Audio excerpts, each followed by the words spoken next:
All right, Cole, you ready for the mind? Yes, I'm ready for the mind. Okay. Here we go.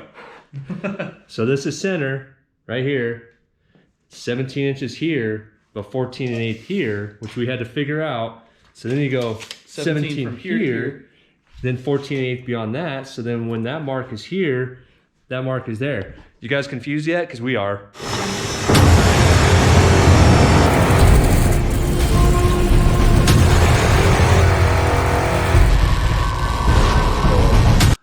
What's up, guys? Welcome back to Death by a Boost. For those of you that are new to this channel, my name is Cole. This is Craig. What's up, guys? So as you can see, we got a little bit excited and we started mocking this rear end up for the actual fabrication today. Yep, today's build day. Finally, we're doing something. Build day. So we can actually bend some bar. We get to actually start attaching this badass rear end, mid-engine, rear engine, whatever you want to call it, setup to this car. Is it a mid-engine or is it a rear engine? It's borderline mid-engine. Borderline mid-engine, yeah, because it is pushed closer towards that 2/3 up front. Yep. All right, I'm gonna hand it over to Craig to get you guys caught up. Hi, what's up, guys? So I'm gonna go over the build real quick where we're at so far. So as you can see, we already got tires on the back of it. Ignore these tires. We have bigger tires coming. This is just so we can have it stabilized and holding all the components in place. Ignore these wheels. They're gonna be covered up with something shiny. Not gonna get into that. Something shiny and pretty and very nostalgic, kind of like Hot Rod. You just go with it on us. You're gonna see. It's gonna be pretty sick. They're gonna be sweet.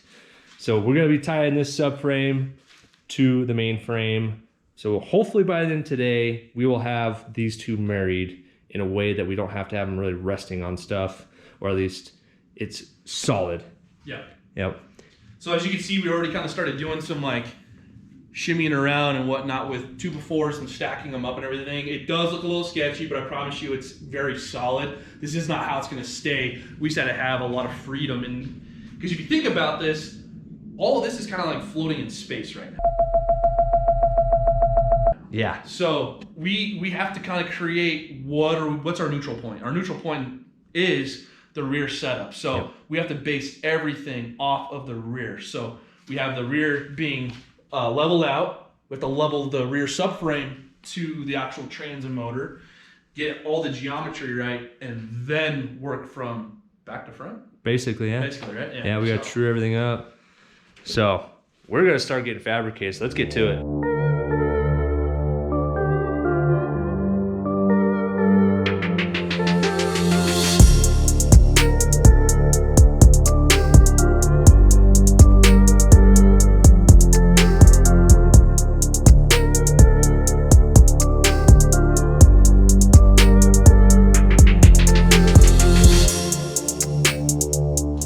What are you doing, Cole? We are centered. All right. Don't touch it. Don't breathe. Don't look at it wrong. So we're finally done squaring this thing up. So like I said before, everything's in space. I mean, look at this. So clearly the whole rear end is its own unit. The whole front is its own unit. The front has to be, look at this. If you see all the levels that we've been working with, we have 3 levels to completely level this because concrete isn't level, it's sloped for drainage. Yeah, and our wonderful contractor that built this house did a horrible job.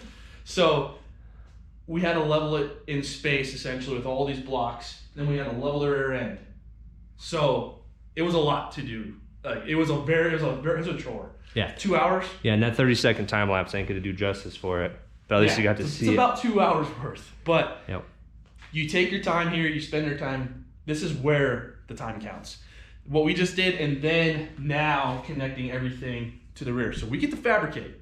Finally get to fabricate. All right, guys, so Craig has not bent bar since your last car, right? 6 years. So it's been some time. So it's been like trying to dust the cobwebs out of your brain. Cobwebs? Cobwebs! Uh-huh. Delightful. Why didn't I think of that? 7 years. 7? God, I've had Frankencart that long. Hey. Wow. Tried and true, baby. Yeah. So cobwebs, and then I don't have my angle finder anymore, so we got to use this for today. Then we're gonna get some different equipment for later, but an actual angle finder. But it's gonna be enough for what we're doing today. Yep. It's not gonna be a big deal.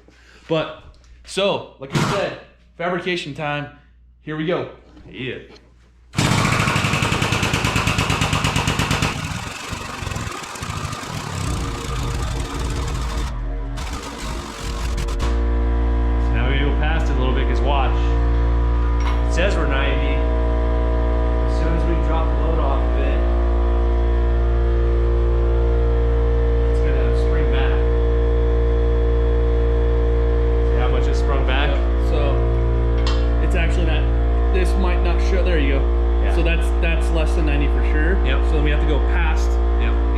spring rate back. Yeah.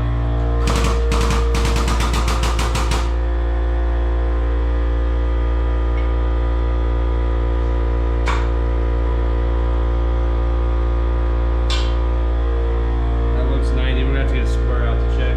Okay, this is our first bend. We're just trying to get everything dialed in. We're trying to dot this cobwebs off, but after this, we should be rolling. Yep. That's the hardest part, is figuring out bends. So we're actually gonna be using this 11-foot pipe to bend the actual main hoop. Yep. So we're gonna do one continuous pipe, which is best practice. Oh yeah. So getting it going. Yeah.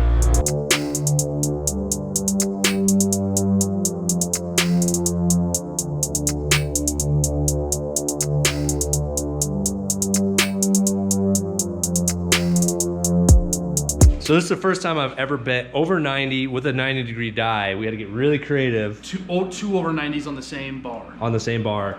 And it's not in its final resting place, but it came out It's laying there. perfect. It's freaking sick. Yeah, it's Dude, over 90. The profile is, We're gonna have it lean back like that, but we're gonna be bringing it forward. yeah. Haha, yeah. Sick, dude. Dude, that's awesome. So That's a once we get this main hoop done, it's gonna start flowing together as far as what parts we need to make next, because this main hoop is connecting the back of the car also.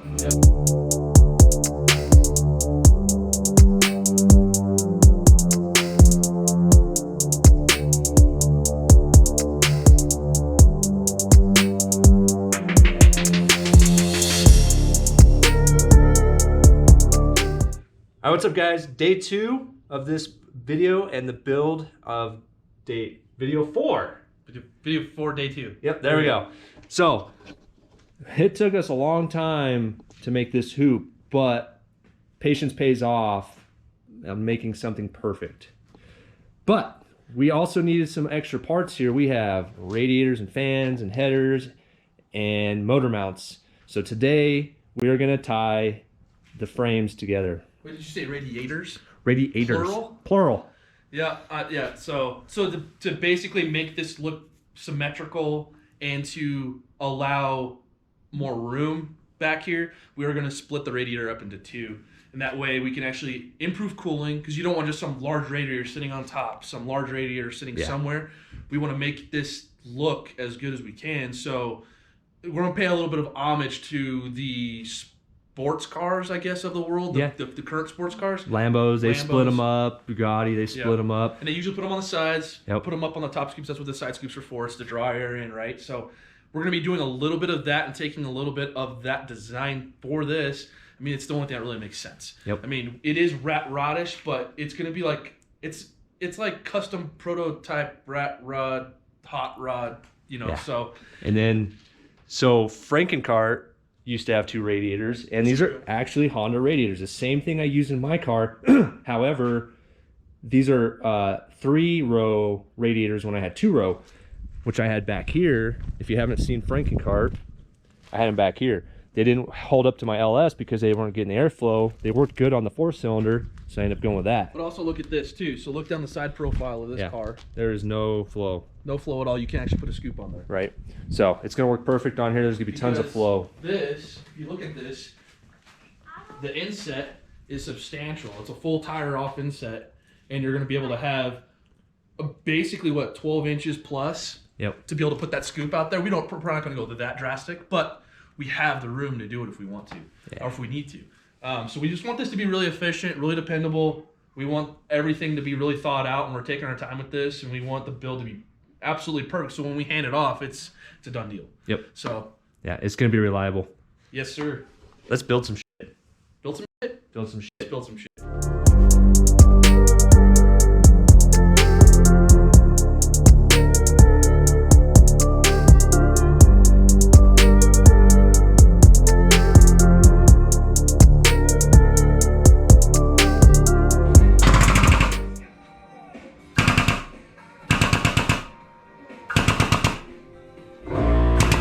I'm gonna go 80. We're going full 10 degrees. Okay. There we go. So, Bending pipe, baby. yeah. All right, guys. So what we're doing now is we're actually attaching. We got everything re-squared up. True. Everything. True. Perfect. Everything's level. Yep. So, Got the stubs on. yep, stubs are on. So these are what we're talking about. So that's going to be what we can weld into and attach to the subframe from the Corvette. Headers are on. It's starting to look like a motor. Motor mounts are on. Motor mounts are on. Motor mounts. And now we are actually tying in. So what we're doing is we're sleeving it. Gonna weld in, and we'll show you what we're doing when we actually start welding. But we are actually doing the connection from here to there, and we just bent it, what you saw. And we're gonna start, what we're gonna do is actually do our bend and then rotate the bar in to make our angle and catch it, and you'll see what we're saying here in a second. So let's get to it.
All right, guys, it's been a long day, but this thing's starting to come together. Like, Lots of, yeah, it's looking freaking nuts. you ready? You guys ready? Lots of welding, lots of pipe bending. Here we go. Here we go.